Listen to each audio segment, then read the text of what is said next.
Now this is interesting.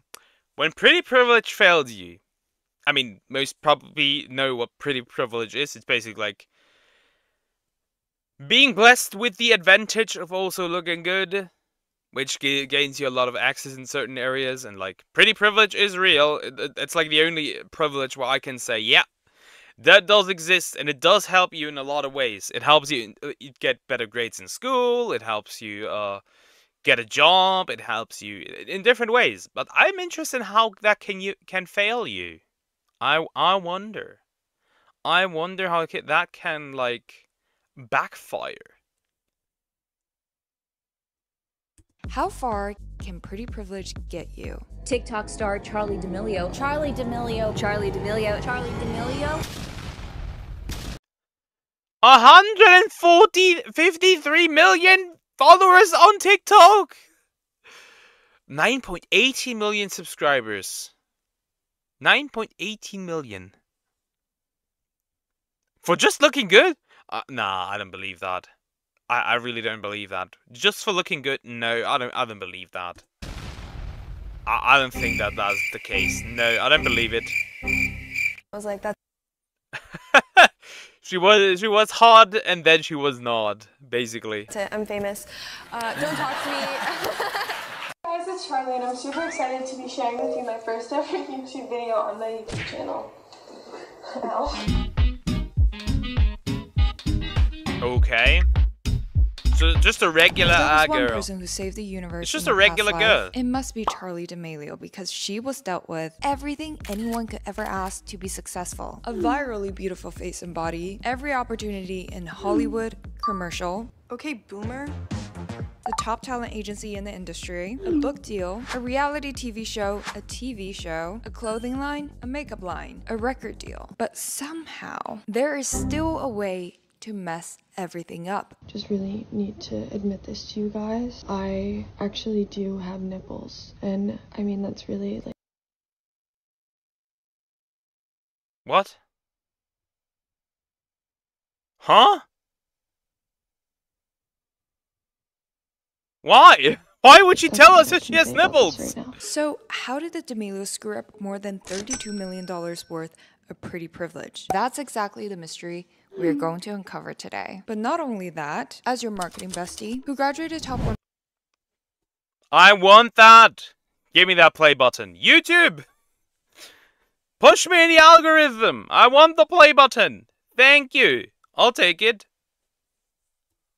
UCLA Business Economics with a background in marketing, we are going to explore how pretty privilege can still fail you if you have a terrible brand, and how you, yes you, no matter if you have pretty privilege or not, can build a successful brand to help you down your career. And by brand, I don't just mean slapping your name or face on a t-shirt. Branding is about how your future college, future boss, future boyfriend sees you. And I'm creating this series to analyze celebrities from a marketing perspective because many of whom do not recognize the power of influence they have over a generation of young girls. Yeah, we have a German influencer. Yeah, that's what you call her. First of all, she's an absolute hypocrite. She sold her, like, big-ass car to help the climate, just to get an even bigger car.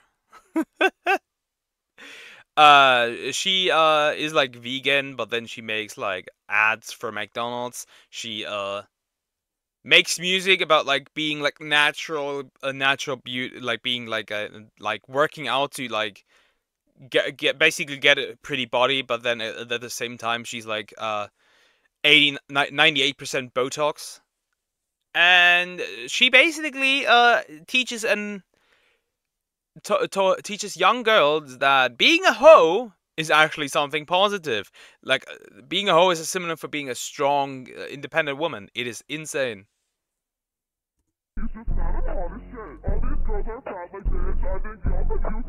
What the fuck is she doing?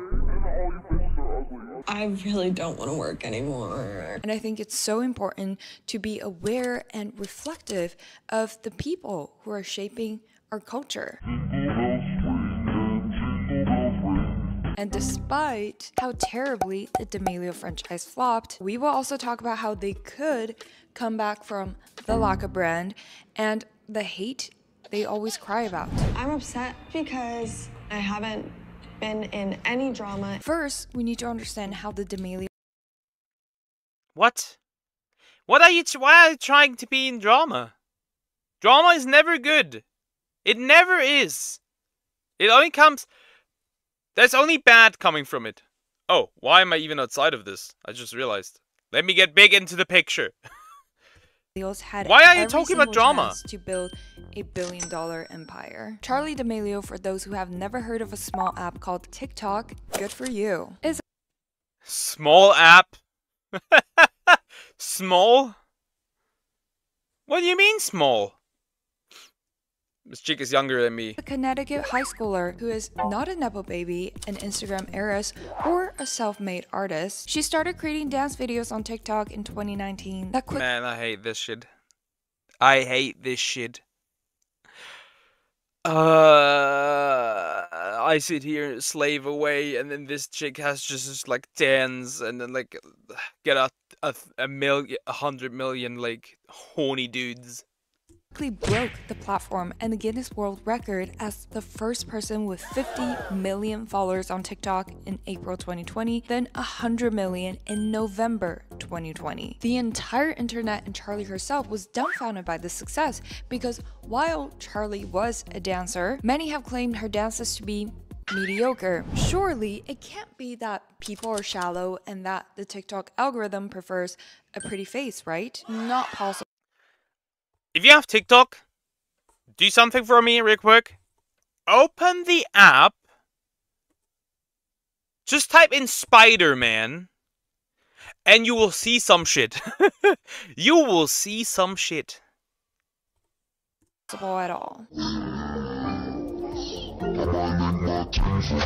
Of course, Renegade became the Charli D'Amelio dance because she did it so much better than the original choreographer. And of course, the reason Dixie D'Amelio, Charli's sister, began blowing up too was that her natural talents blew the platform away. All in all, some people are born on the right side of the beauty algorithm and beauty standard, and some people just lose in the genetic lottery. That's just how it is. Some people just lose in the genetic lottery. I am some people.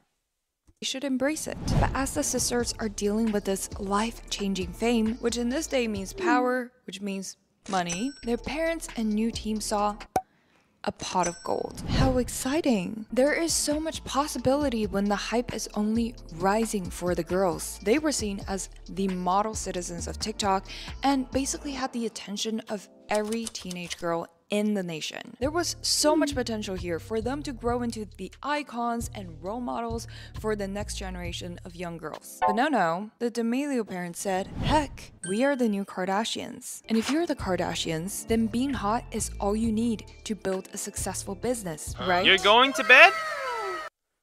Alright. Good night, Toast. Have a great night.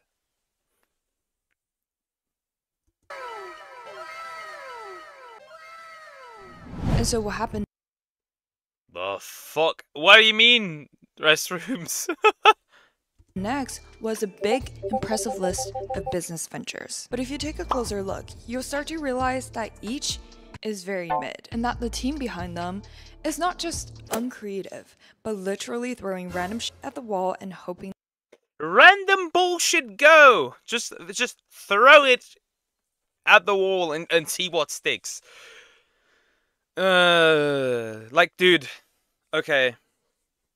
If I had an opportunity like that, a crazy opportunity like that, I would push this to the absolute limits. Not just for my personal gain, but for the gain of others as well. I would do, if I had like the power, like the same stuff as like Iron Mouse, like that following, I would do a charity stream every other week. I swear to God, I would do a charity stream every other week. It'd be insane. that one would stick. Wow. So what this is it's a look at your 2021. This is the major things we're focusing on. So we have all partnerships. We have, the different companies you're working with, like, ring lights and starting a clothing company. So, and then you have books and TV shows. The list is so big, we need to first look at physical products and then their digital appearances that led to the ultimate downfalls. From 2020 to 2023 alone, they had their makeup line with Morphe, not exactly a hit, then a collaboration drink with Dunkin' Donuts, a fragrance line, a nail polish collection, a mattress, a footwear brand, a skincare brand, a popcorn brand, where I don't know which creative genius idea it was to tell the D'Amelios to dress up as Walmart employees in order to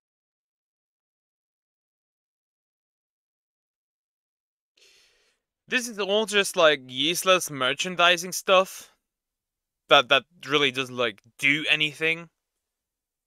Like, you're not doing anything memorable with that kind of hype. I do not understand.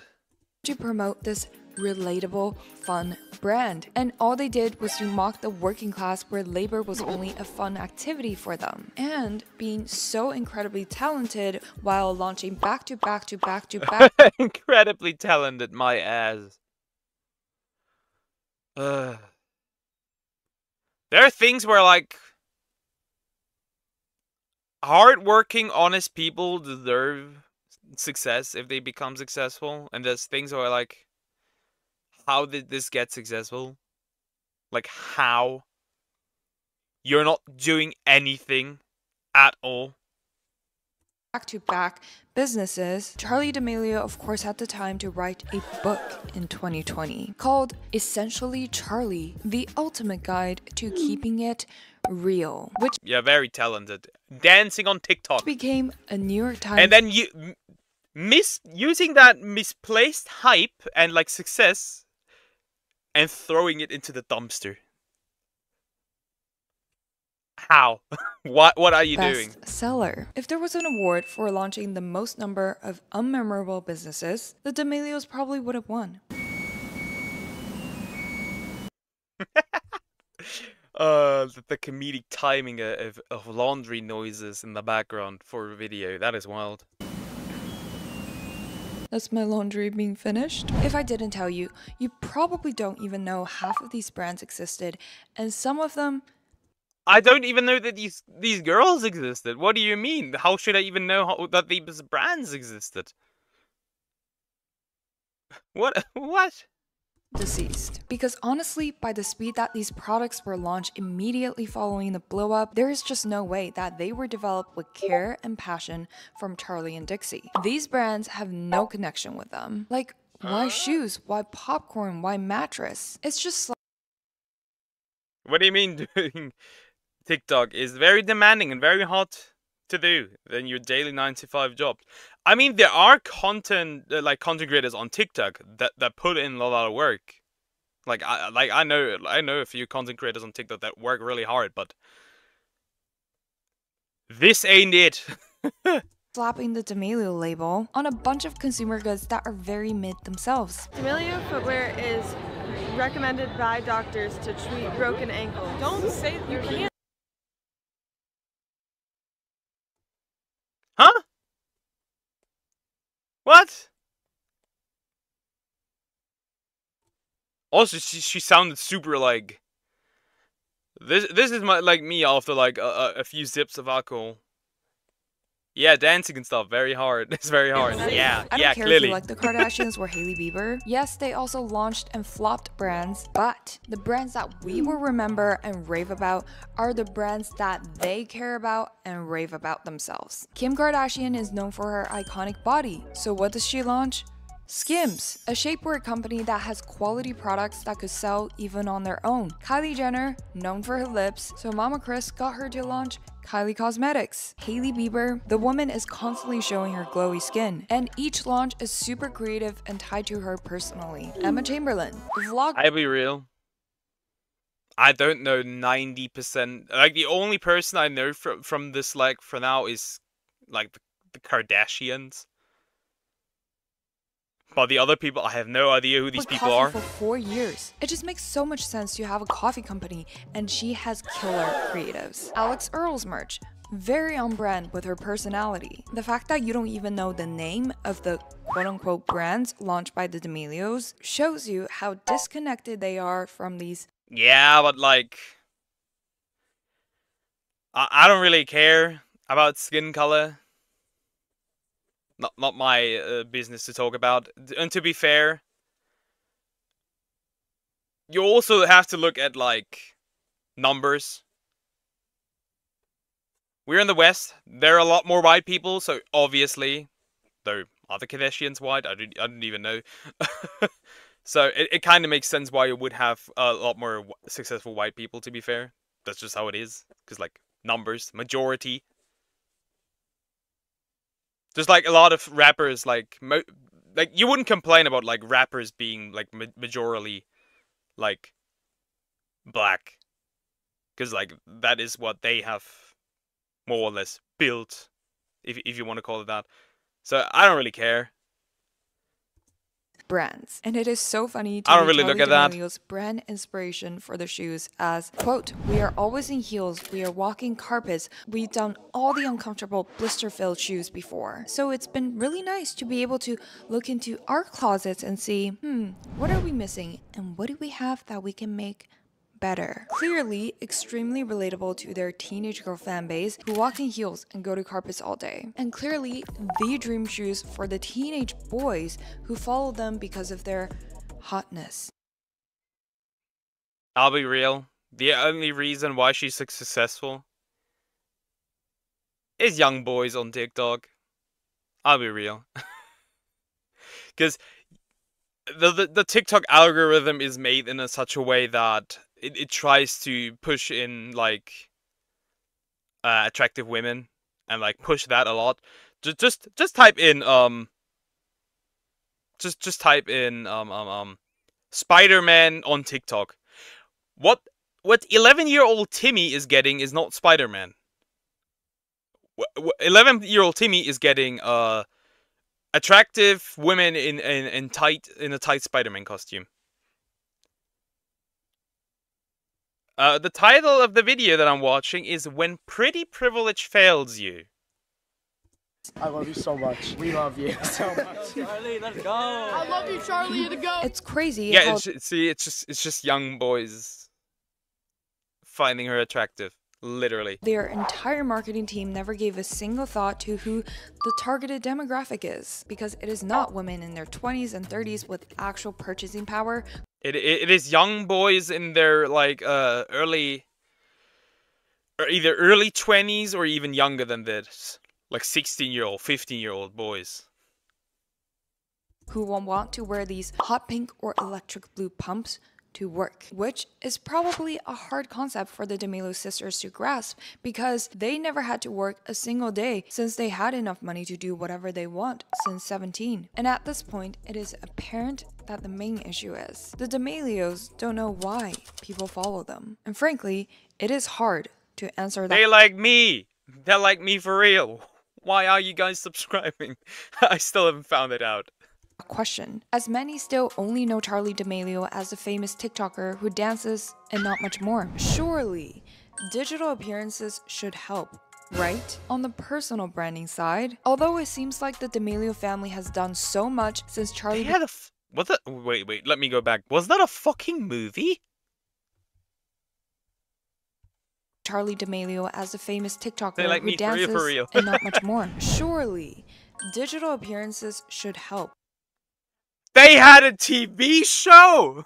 A 2.8 out of 10 on IMDb. Nah, they had a TV show? Oh, it's over. Right? On the personal branding side, although it seems like the D'Amelio family has done so much since Charli became famous on TikTok, everything they worked on somehow only made them less and less relevant.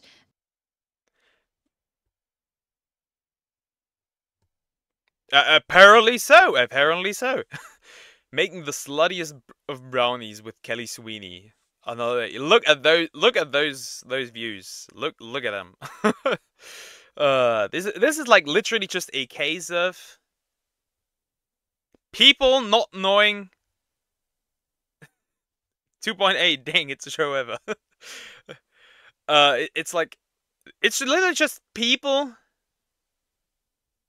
not knowing what to do with their hype, not being able to capitalize on their hype because they don't even know why.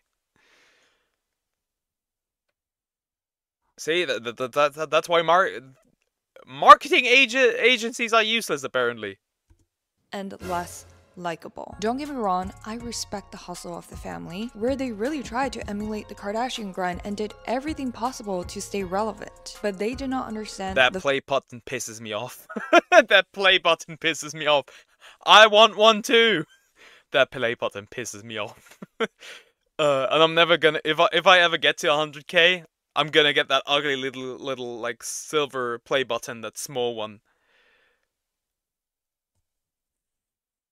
the full price of monetizing your family and what it truly takes for a family to become a money printing machine like the Kardashian clan. Either their team is very lazy or has no creativity. I mean, there's a lot of family channels on YouTube that also do it.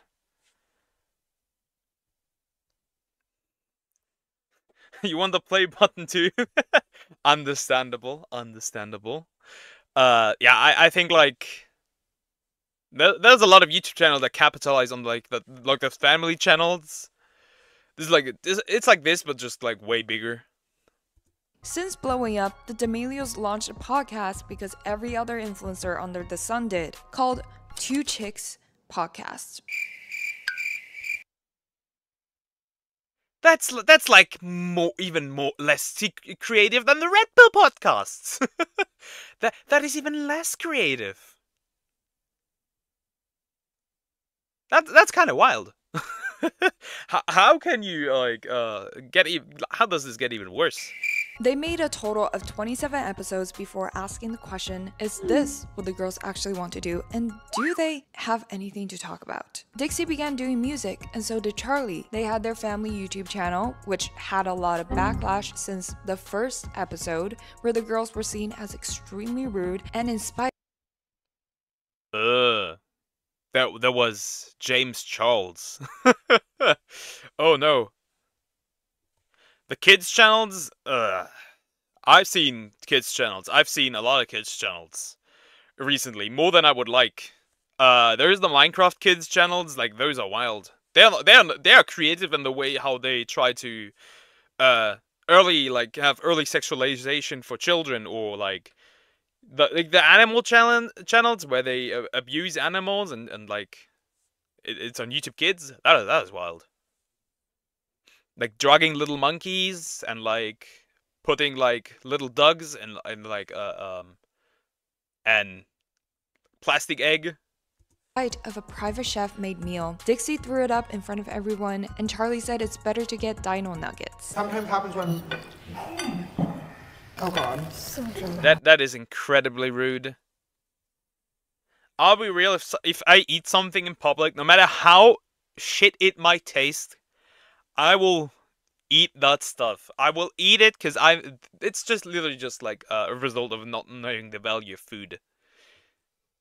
It literally is.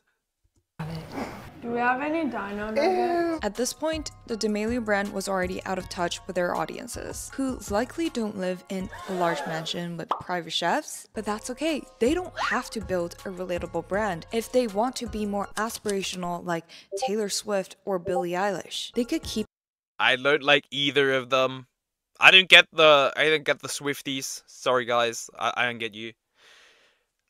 And like Billie Eilish is like a little bit too much misandry for me. Thank you.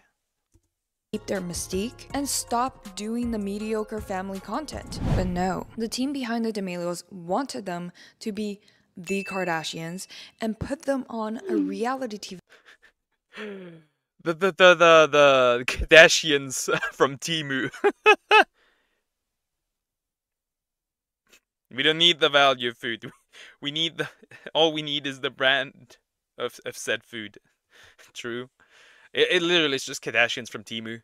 TV show even after the YouTube family channel backlash. While they lacked the very essential elements of the Kardashians to be interesting, Oh my god, I'm gonna cry, my diamond sex tapes, celebrity scandals, divorces, pregnancies, the D'Amelios are just too normal and unproblematic compared to other celebrities. It is insane how you can fail this.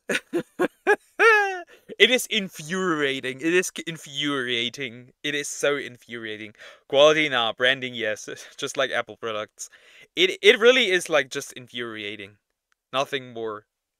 It infuriates me how you could fuck this up. Like, imagine just building a brand and then later also using that money to do good. I could have done this so much better. The biggest drama they could pull is Charli and Dixie hating each other. No, I think it's so cute that you riding on my coattails like really worked out for you. No, I mean, like, that was your whole life. I mean, 2 years compared to 18, it's like really different. Yeah.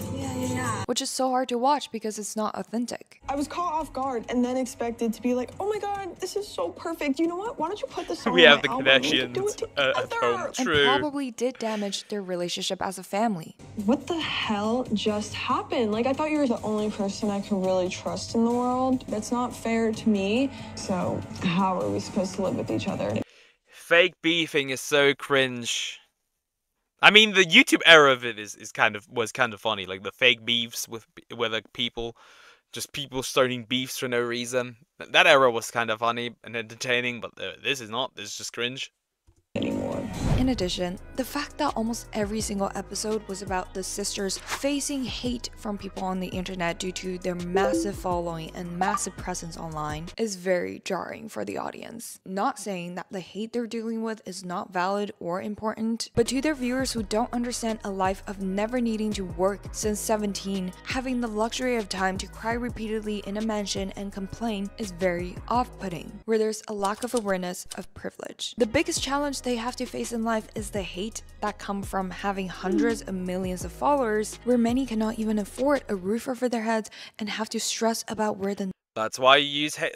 That's why you are like Tectone and you just like pick dumbasses from your chat and then use them for content. I want to be one day. I want to be able to like just like take like haters and like put them in a video, literally like hate comments and making fun of them. One day I will be able to do that. Yes, fake beef, just like Logan Paul beef with every other YouTuber exists. I mean, there were some funny things like Rice Gum versus who was it? The dude who got cucked. And like this track was really funny. Yeah, like German YouTube was also really funny back in the day, because there was a dude who literally started beef with everyone for no reason, and that shit was really funny. next meal is. The impression of Charli and Dixie not being appreciative of the capital, money, and power they have is not only unrelatable, but also unlikable. And if they're building brands after brands after I'm gonna be honest, if I ever get that kind of money, I've said it before, but if I ever get that kind of success and I get that kind of money, I would use that money in the similar way as like Iron Mouse does it. I would do like a charity stream every like month or so, because probably the amount of money that I would have if I had the opportunity like they have, I would not know what to do with that money, so I would just give it away and like give it to charity. And like actually give it to charity. Not like some other big VTuber who started a charity around Hogwarts Legacy and then decided to not give any clue of where the money is. Rice Gum, yeah, I'm not too much of an OG, or am I? I was like, what, 15, 16 around that time? Could be, I don't know. I'm 23. Brands that depend on their personal brand and people liking them, then if people don't like them, then of course the brands they release every few months flop. In addition to how each product has no soul or passion. Since the very start, except for maybe Charlie and her dancing, there was not a soul or passion in every project that D'Amelio Should've. Thanks for the sub! I didn't even see who it is. Let me look. Logan. Thanks, Logan. I appreciate it. But yeah, it's just like, I don't know. That's the problem. The detachment from the fan base is one of the issues. Just look up at Ubisoft. Ah, my old friend Ubisoft. I just love watching refs videos about Ubisoft and like Ubisoft getting wiped. I just love to see it. D'Amelio's touched on. D'Amelio footwear is recommended by doctors to treat broken ankles. Why does she sound like she's on drugs? She sounds like she hasn't slept for the last, like, 48 hours. Don't say, you can't say that. Not sure if Dixie D'Amelio even wanted to be a straight TikTok up star lying. or singer, while always being overshadowed by Charlie. It's always your time to shine. When the entire enterprise was born because of the lucky, or perhaps unlucky, pretty privilege without a soulful connection, it is doomed to fail as soon as the halo effect of a pretty face or body gets tiring and loses its shine. All in all, I do think Charlie and Dixie are sweet girls and handle way too much pressure from their team and perhaps even their parents, who just want to milk the fuck out of their fame and youth. But like I said, I guess that's one plus of being not pretty, is that I don't have the ability to abuse my looks. That's why I became a VTuber. You're a VTuber because of privacy reasons. I'm a VTuber because I'm hideously ugly. We are not the same. before, a brand cannot just be built in one day. And you can't just launch 20 things in 4 years hoping one will stick if you don't have an ounce of passion for any of them. So what does make sense for the D'Amelio brand, and how could they create something sustainable without further decreasing their life? Cater to boys.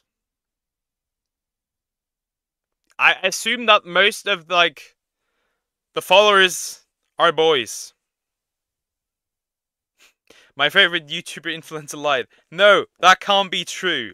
leave my favorite influencer alone. Twitter be like, yeah, especially that's especially prevalent in the VTubing space. Oh my god, the people I've seen like coming to the defense of a certain VTuber is funny. That is so funny. The only thing that VTuber is gonna do is put you on a chair, so you're gonna get cucked.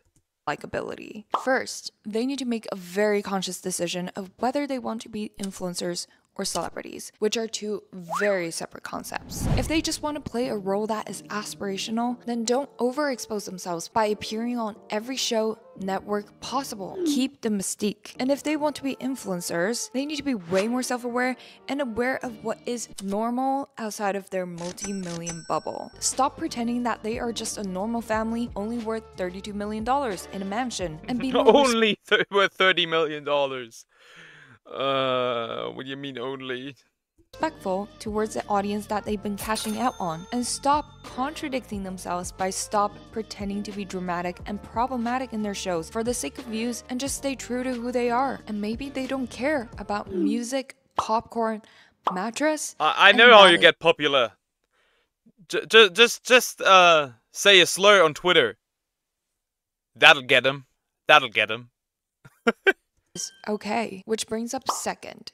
They need to stop launching brands. The next brand launch needs to be something so thoughtful and something they absolutely love. Because so much trust has already been lost, they need to let every ounce of the next product to show that they poured their soul and their heart into it. And maybe they're not passionate about anything right now, which is also okay. Do some soul searching first, then develop the product that their audiences actually need. And to be honest, if they don't care about products, they don't need to create one. There is already enough money to be made from working with existing brands that align with them. Third, not sure about Dixie, but Charli's initial dream was related to dance, and her going on Dancing with the Stars was a great move. It just aligns so well with who she is at the core. Instead of starting drama just to start drama with Dixie about pursuing singing, many people in It's literally just like hot girl gets famous on TikTok, then fucks it all up. it literally just is just like, I don't know. initially follow Charli because of the positive energy she brings, and maybe from dance, she could create a product that finally connects with her, that helps solve problems for her as a dancer, like gear that prevents dance injury that could eventually be pushed out to a broader athletic market, or dance athleisure that's extremely durable yet comfortable and cute during practice that could eventually become its own clothing line, instead of popcorn and mattress. With that being said, although times have I still wonder, looking at this, if I get ever in the like position to have merchandise, what would I even do as a male VTuber? I obviously can sell degenerate merch. That is not working. So I don't know.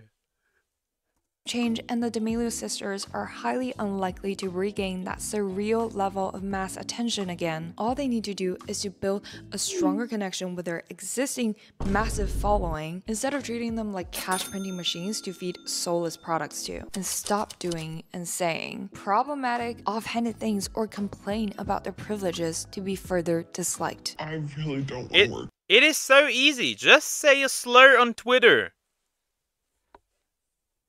Twitter freaks will come out of from their woodworks, and you'll get some push for the algorithm. If you want controversy. Can get you far, but cannot last a lifetime. Ultimately, it still comes to good intentions, authenticity, and hard work to build a long-lasting brand, which I do believe the D'Amelio sisters are capable of, and can have a rise. Yeah, to their the video is really good. She brings the backstory up, provides a way to solve it. And the conclusion makes sense. Yeah, she does a good job. Again, if they choose to use their influence for good impact. That's how to grow real influence, instead of a pretty follower account. But most influencers really don't use their, like, what they're doing, like, for positivity. That's not happening. I would actually say, like, I would prefer if people would put their goals up front, to be fair. Let me know your thoughts if you think the D'Amelio brand was a flop or not, and comment below which celebrity you'd like me to analyze next. It's really just like it definitely was a flop. I mean, they could save this. They could save this if they like actually know what like their audience wants. And to be fair, most of this video was mostly just infuriating. How do you like misplace your hype that much?